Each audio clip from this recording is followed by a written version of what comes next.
आज मैं आपको तीन महाद्वीपों में फैला हुआ साम्राज्य रोम साम्राज्य के बारे में पढ़ाने जा रहा हूँ। कक्षा 11वीं है, इतिहास है। इतिहास का तीसरा अध्याय है। पूर्व में मैंने आपको पढ़ा चुका हूँ मेसोपोटामिया का सभ्यता पढ़ा चुका हूँ, कला पढ़ा चुका हूँ, लेखन समान पढ़ा चुका हूँ और जो प्राचीन सभ्यता होती है उसके बारे में आपको बतला चुका हूँ। तीन महाद्वीपों से जो फैला हुआ रोमन साम्राज्य है, रोमन सभ्यता है जो विश्व की सभ्यता के विकास में उसका एक महत्वपूर्ण स्थान रखती है। वह मध्यकालीन राजनीति, कानून, धर्म, आर्थिक जीवन में आधारभूत बन गई है। ये बहुत बड़े विद्वान ने कहा है, जो इतिहासकार हैं, जे.ई. स्वेन। इन्होंने कहा है कि रोमन जो सभ्यता है उसने विश्व के विकास में महत्वपूर्ण योगदान दिया। इसके पहले मेसोपोटामिया के विषय में जाना, जहाँ से शहरी जीवन की शुरुआत हुई। इस शहरीकरण ने नगर राज्यों को जन्म दिया। धीरे धीरे विशाल साम्राज्यों की स्थापना का मार्ग प्रशस्त हुआ। इस अध्याय से हम इन्हीं विशाल साम्राज्यों में से एक प्रमुख रोमन साम्राज्य का अध्ययन करेंगे। रोमन साम्राज्य की जानकारी के साधन। रोमन साम्राज्य की जानकारी के लिए इतिहासकारों के पास बहुत सारी स्रोत सामग्री उपलब्ध है। इस स्रोत सामग्री को अध्ययन की सुविधा के लिए तीन भागों में विभाजित किया गया है।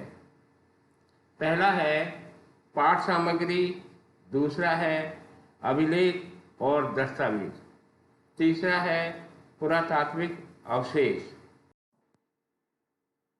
किसी भी साम्राज्य हो गया, देश हो गया, उसकी जानकारी के लिए कुछ जो लिखित सामग्री होती है, पूर्व में लिखा गया पाठ्य पुस्तक हो गया, इतिहास हो गया और पाठ्य सामग्री हो गई, उसके बारे में जो पूर्व में उपलब्ध है अपने पास, उससे बहुत सारी जानकारी प्राप्त होती है।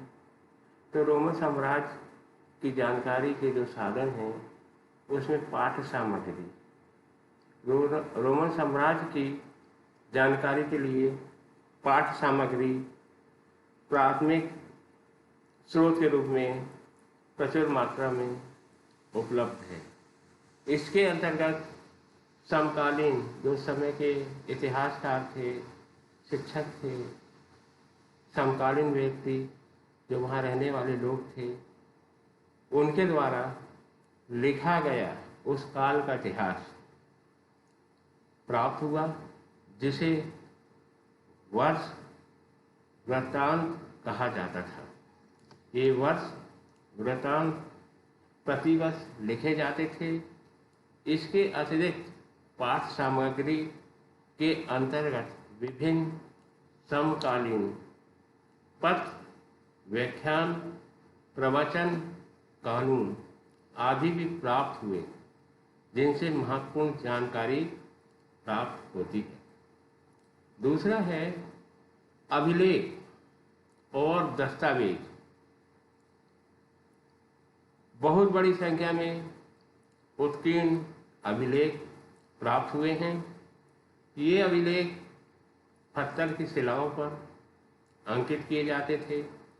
इन अभिलेखों में यूनानी, लैटिन भाषा का प्रयोग किया गया है। दस्तावेज प्रमुख रूप से पेपराइस पेड़ के पत्तों पर लिखी गई पांडुलिपियों के रूप में प्राप्त हुए हैं।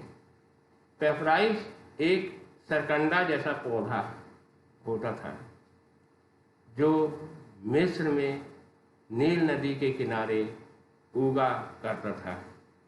इसी से लेखन सामग्री तैयार की जाती थी। विभिन्न संविदा पत्र, लेखन, संवाद पत्र और सरकारी दस्तावेज बहु संख्या में पेपराइस पत्र पर अंकित प्राप्त हुए हैं। इन दस्तावेजों को पेपराई रोलोजिस्ट अर्थात पेपराइस शास्त्री कहे जाने वाले विद्वानों द्वारा प्रकाशित किया गया है। इन सभी महत्वपूर्ण जानकारी प्राप्त होती है। नंबर तीसरा है पुरातत्व अवशेष। क्या होता है? किसी भी देश, किसी भी सम्राट की जानकारी के लिए उत्खनन में, खुदाई में जो अवशेष प्राप्त होते हैं, जो शिलालेख प्राप्त होते हैं, जो अभिलेख प्राप्त होते हैं, उससे जो भू सर्वेक्षण और उत्खनन होता है के माध्यम से जो अवशेष प्राप्त होते हैं, जैसे इमारत, स्मारक, मिट्टी के बर्तन, सिक्के, विभिन्न प्रकार की रचनाएं, पक्षीकारी आदि, इन सभी स्रोतों से हमें रोमन साम्राज्य के विविध पहलुओं की महत्वपूर्ण जानकारी प्राप्त होती है। रोम साम्राज्य की जो भौगोलिक स्थिति है उसके बारे में मैं आपको बतला रहा हूँ। रोम आधुनिक इटली में स्थित है। रोम की सभ्यता का जन्म एवं विकास इटली में हुआ था। यह माना जाता है कि यूनान की संस्कृति ने यूरोपीय संस्कृति की नींव डाली।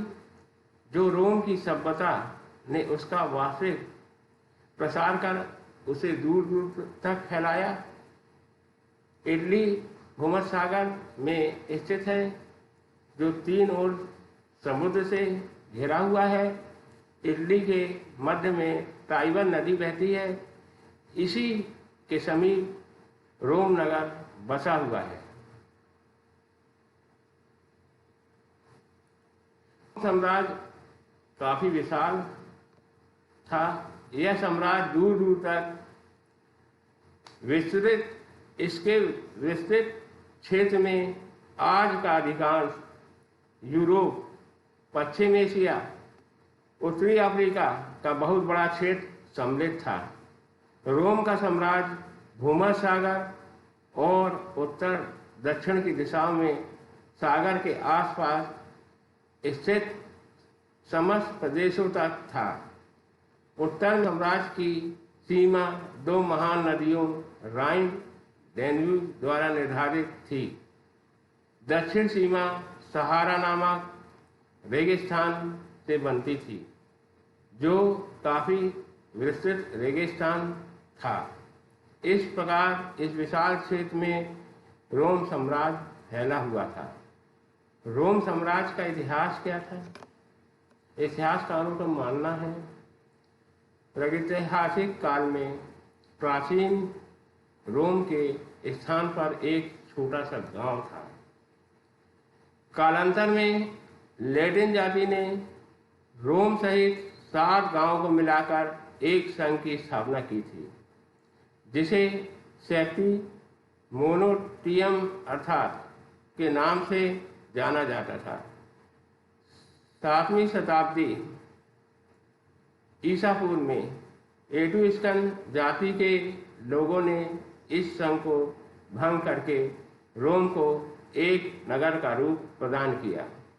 प्राचीन रोम में शासन के लिए एक राजा, एक सभा, एक सीनेट होती थी।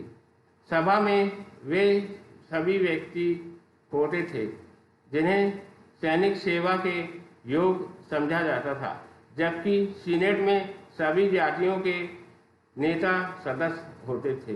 राज्य की वास्तविक शक्ति सीनेट के हाथ में होती थी तथा वह राजा अथवा सभा के प्रस्तावों को मानने से इनकार कर सकती थी।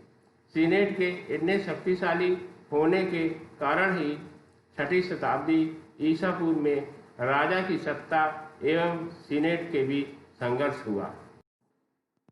बच्चों, मैंने आपको रोम साम्राज्य के बारे में, उसकी सभ्यता के बारे में आपको पढ़ाया। रोम की स्थापना और उसके गणतंत्र क्या होता है? जो छोटे छोटे स्टेट होते हैं, छोटे छोटे राज्य होते हैं, छोटे छोटे समूह होते हैं, उससे बनकर एक गणतंत्र की स्थापना होती है। और रोम का जो इतिहास है, ये 6वीं शताब्दी का इसमें विशेष महत्व है। इस शताब्दी के अंत में 509 ईसा पूर्व में गणतंत्र की स्थापना हुई थी। और मैं राकेश पांडे आपको इतिहास का इस रोम में गणतंत्र की स्थापना और साम्राज्य के बारे में आपको बताया। ये टॉपिक के बाद में मैं दूसरा टॉपिक पढ़ाऊंगा। आप लोग इसको अच्छे से पढ़िए, अध्ययन करिए। कोई समस्या हो तो मेरे से संपर्क करिए।